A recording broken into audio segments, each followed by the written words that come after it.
I'm Douglas Mason, CEO of Naturally Splendid, symbol NSP on the TSX Venture Exchange. Naturally Splendid is a biotechnology and consumer products company focused on the global cannabis and health markets. Naturally Splendid is expanding distribution in this rapidly growing market with products currently in Canada, the USA, South Korea, Germany, and Australia. To view our comprehensive company presentation and for more information, please visit our website at naturallysplendid.com. You're listening to HowStreet.com radio, available online at TalkDigitalNetwork.com. Welcome to HowStreet.com radio, the online source for market opinions. Here is Jim Goddard. My guest is Hilliard MacBeth, author of the book When the Bubble Burst, Surviving the Canadian Real Estate Crash, version number 2 now.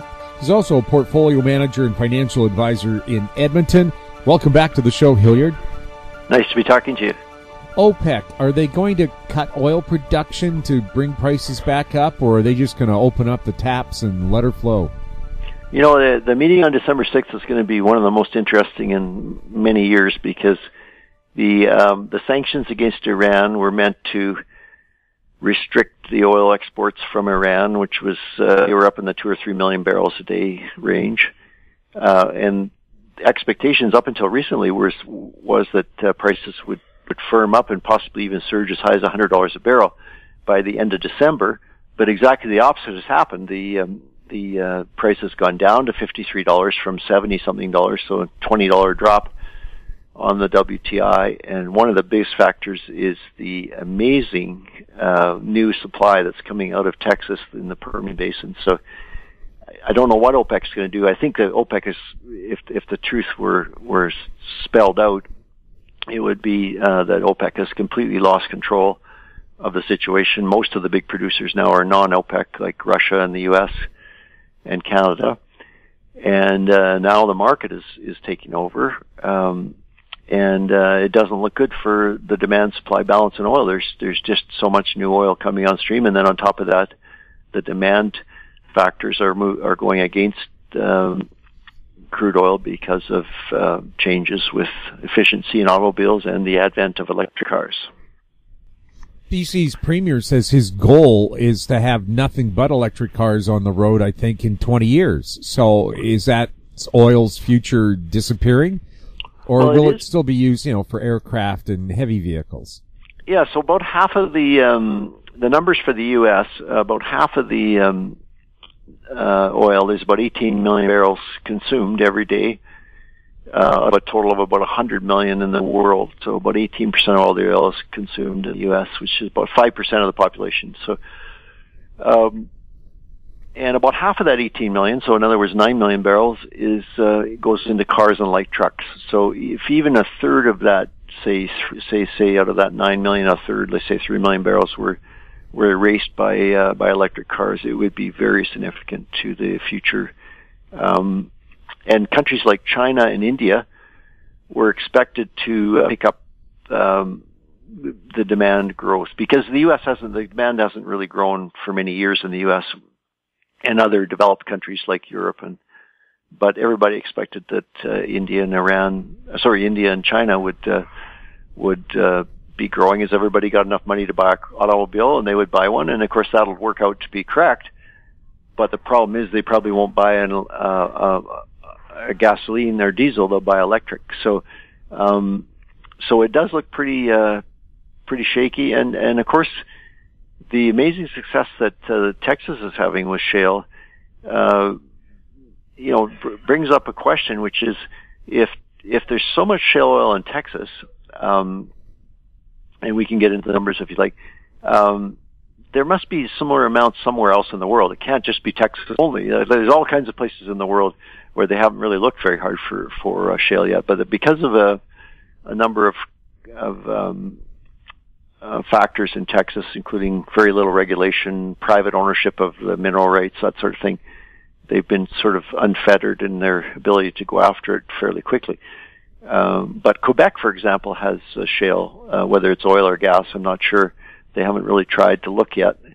And the state of New York has it. And so there's places, and that's just North America. And those two jurisdictions do not allow fracking. They do not allow it at all. Yes. So that's the interesting situation. So interestingly, Pennsylvania allows it, and that formation is called the Marcellus Shale, and it's mostly natural gas.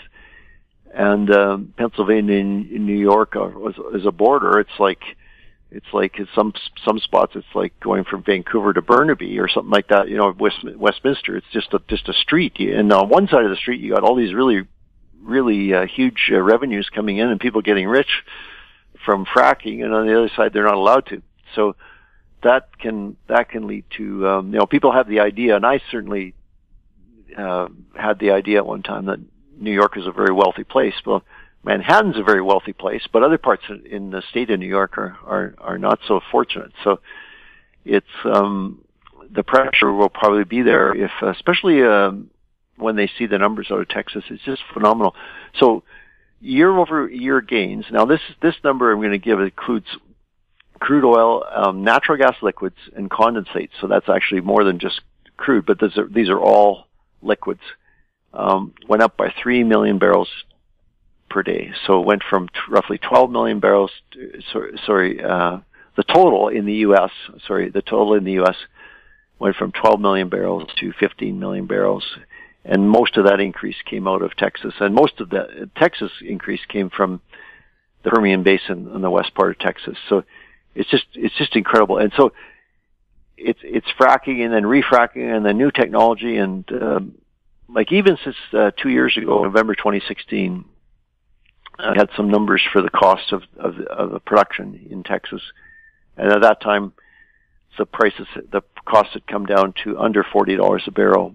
And talking to a knowledgeable oil person, they said, the last 2 years there's been even more advances. So they could easily be under $30 a barrel now.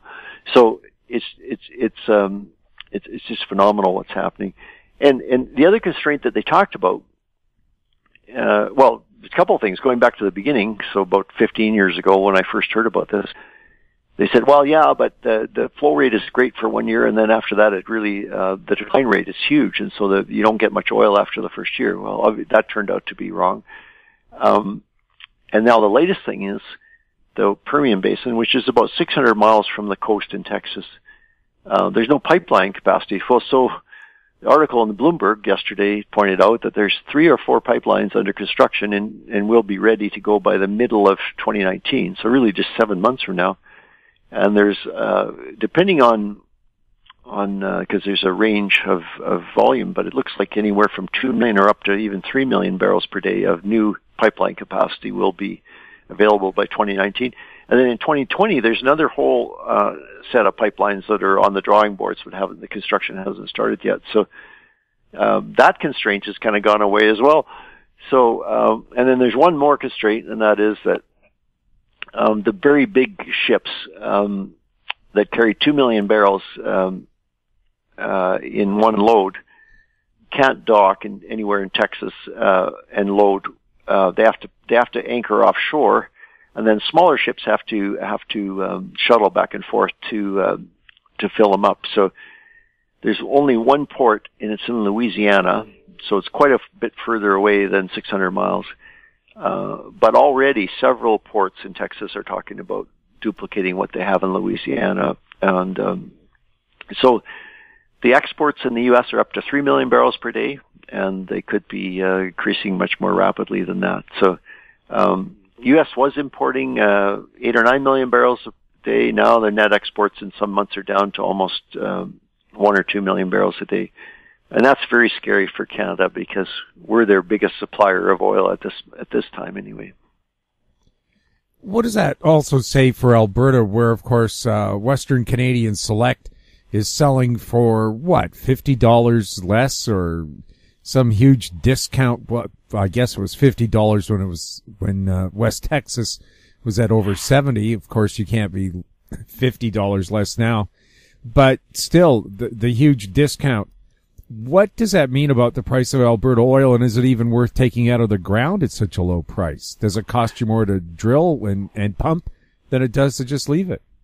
It's amazing because it's mostly oil from northern Alberta. It's mostly the heavy type oil, and it requires a diluent. which is the liquids, and that stuff is very expensive. That stuff costs $60-something a barrel, and the volume is about 20% diluent and 80% heavy crude, the bitumen call it. And so then the product is called dilbit.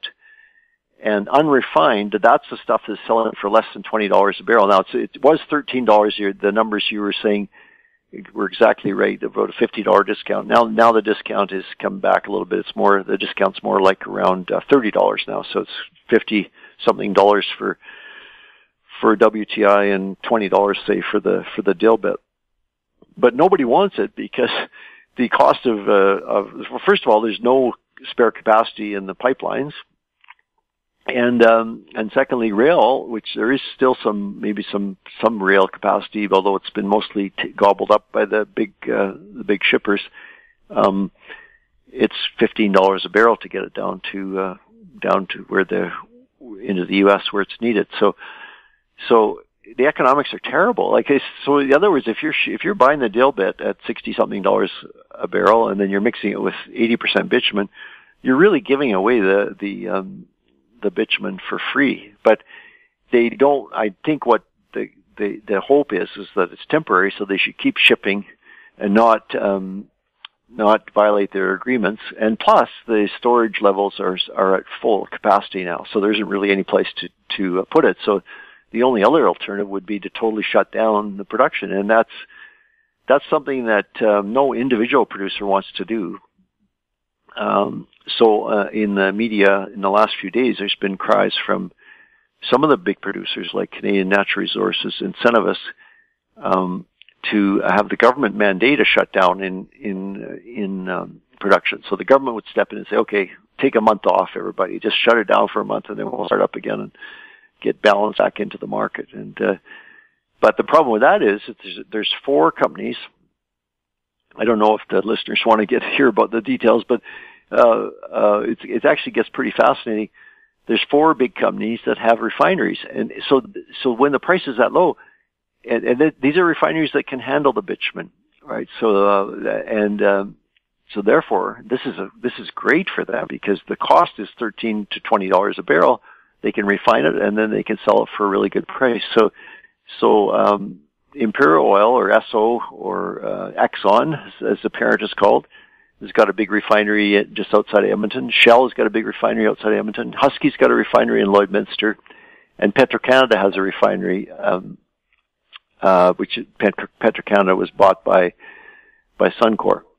So those 4 companies are actually doing quite well, and you could see it if you look on the stock market. You can see the ones that have a refinery are doing quite well.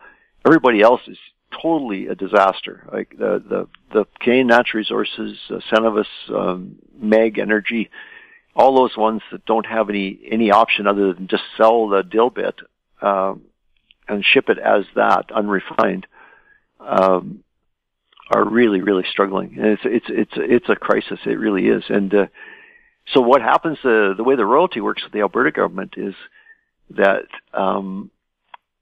they, unlike a regular royalty, which is just like whatever 10, 20, 30% right off the top, like Tim Hortons charges to the franchisees, if you like. In the 90s, they decided to change the royalty structure. So now the royalty is based more on profits. So you get to deduct all your expenses, your capital expenses, and that sort of thing. And then the government takes a percentage of what's left over. Well, any percentage of 0 is still 0. So at the moment, because the price is so low, there are no excess profits after paying expenses, and therefore there's no royalties. So it's a crisis not just for the oil industry, but it's also a crisis for the Alberta government, and potentially could be a crisis for Canada because from the fact that it would affect the balance of payments and the export revenue. So the export of heavy oil from Alberta is by far the largest item in the Canada's total trade balance. And if that were to be cut off for whatever reason, these factors we're talking about, it would affect all of Canada and the Canadian dollar, and so it could be a major crisis in Canada is looming now. Hopefully, something will change. But going back to where we talked about a few minutes ago, this huge increase in supply. Like literally the $3 million increase is basically pretty close to replacing all of Canada's exports into the U.S. are 3.5 to 4 million barrels, depending on what you count, in the total.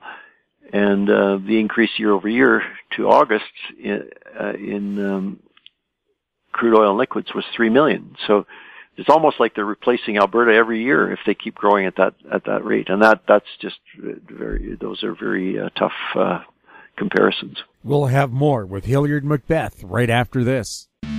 I'm Greg Johnston, CEO of Carl Data Solutions, an industrial Internet of Things company that provides big data solutions for monitoring critical infrastructure. Carl Data offers machine learning and predictive analytics features through our cloud-based applications to deliver key asset-saving operational insights from massive amounts of data. Carl Data trades on the CSE symbol CRL and the pink symbol CDTAF. For more details on Carl Data, please visit carlsolutions.com. Media recognition from Bloomberg, Reuters, Recycling Trade Publications. Patented process for 100% recovery of critical metals, including cobalt, lithium, nickel, manganese, aluminum. American Manganese is focused on recycling lithium-ion batteries for electric vehicles. American Manganese trades on the TSX Venture, AMY, the US, AMYZF, and Frankfurt 2AM. For more information, visit AmericanManganeseInc.com or phone me, Larry Ray, at 778-574-4444.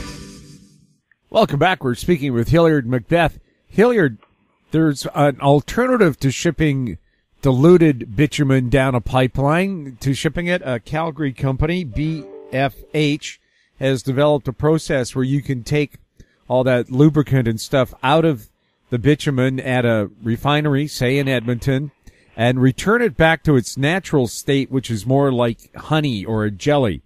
And apparently when bitumen's in its natural state, it's non-toxic because it doesn't dissolve into the water. It floats. It's not toxic to fish.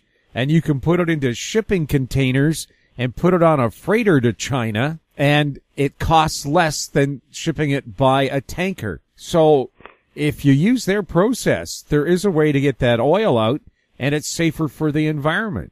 So go ahead. I wondered about these things, and I've asked several people, not being an expert, and you get different answers. But I asked just yesterday, for example, and not specifically about that, but the whole idea of doing more refining here before you put it in the pipeline or in the rail car or in the ship, and the answer, because there haven't been any refineries built for a long, long time. There's an upgrader being built right now in northeast of Edmonton,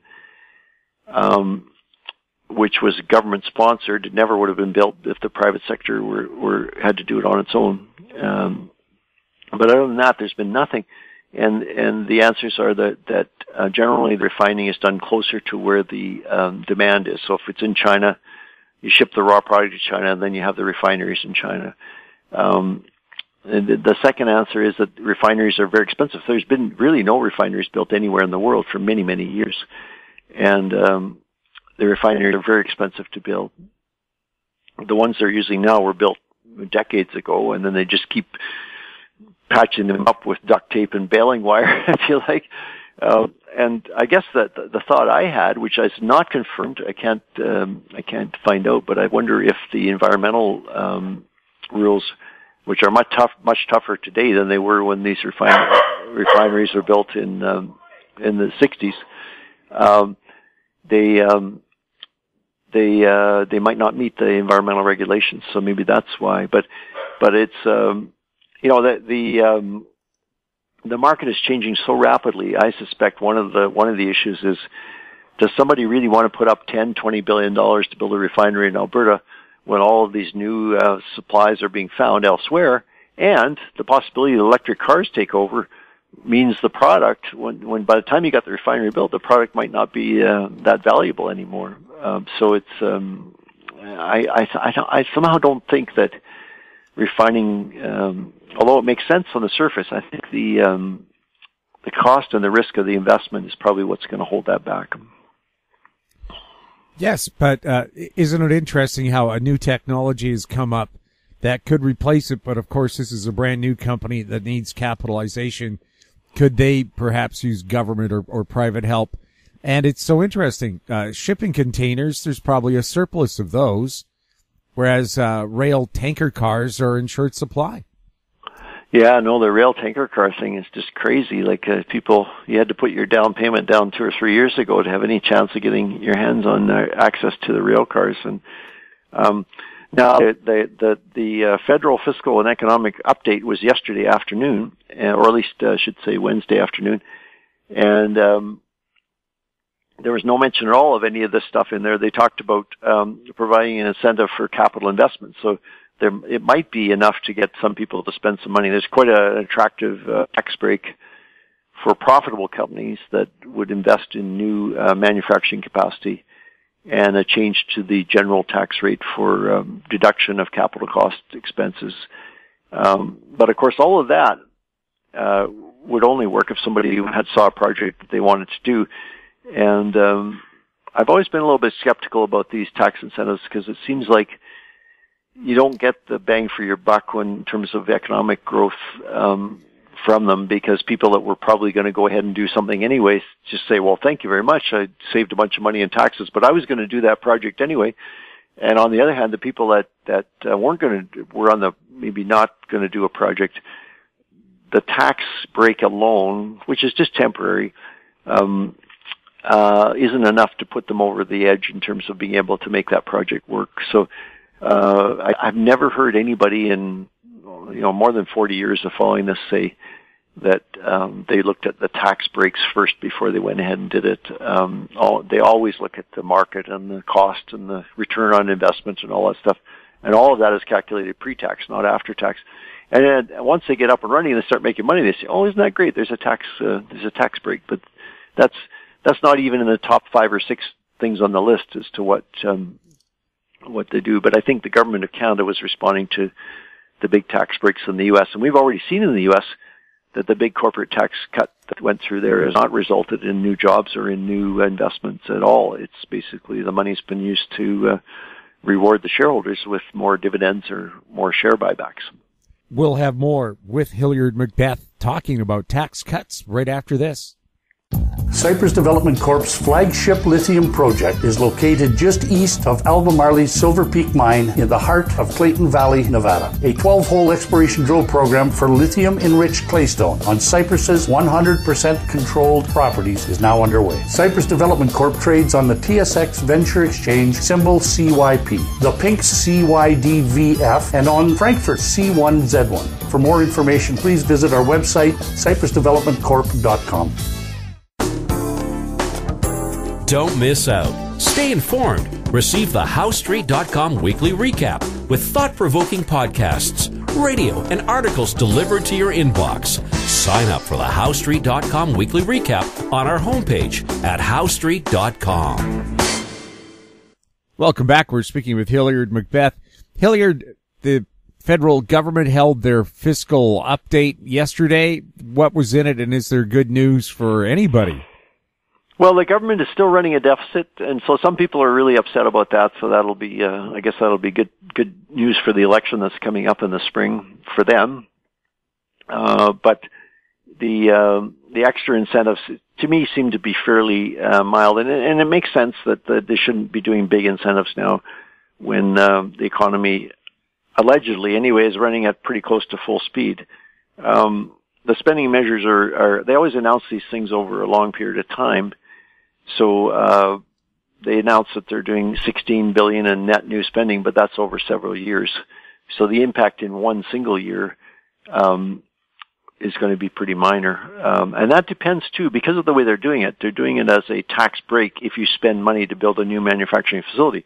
So, which is the right way to do it, in my opinion. However, it doesn't mean that there'll be $16 billion in impact over the next 5 years.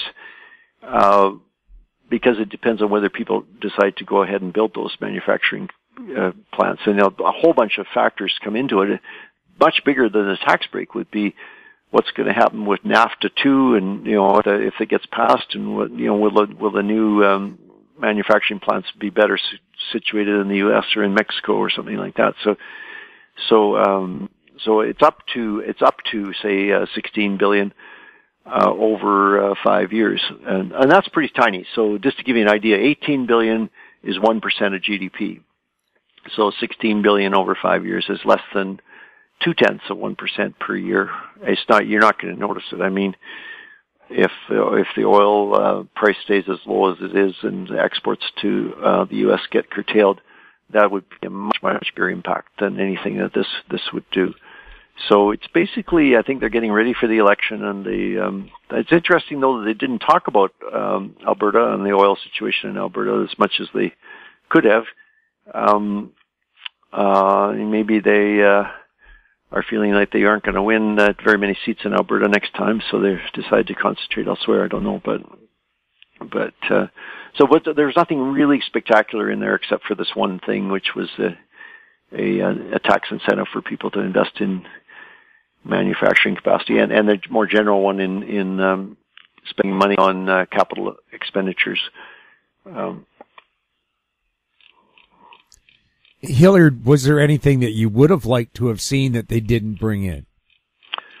Well, it's hard at this point. I mean, I would not like to see them try and balance the budget right now, because the federal government is actually in very good shape financially, and so they don't need to reduce the. To give you an idea, their net debt to GDP is 30%. It's probably the lowest in the developed world, so they don't need to get it any lower. And if they just sort of grow expenditure, which is what they said in the statement, if they grow expenditures at less than the rate of GDP growth, which is about 2% per year after adjusted for inflation.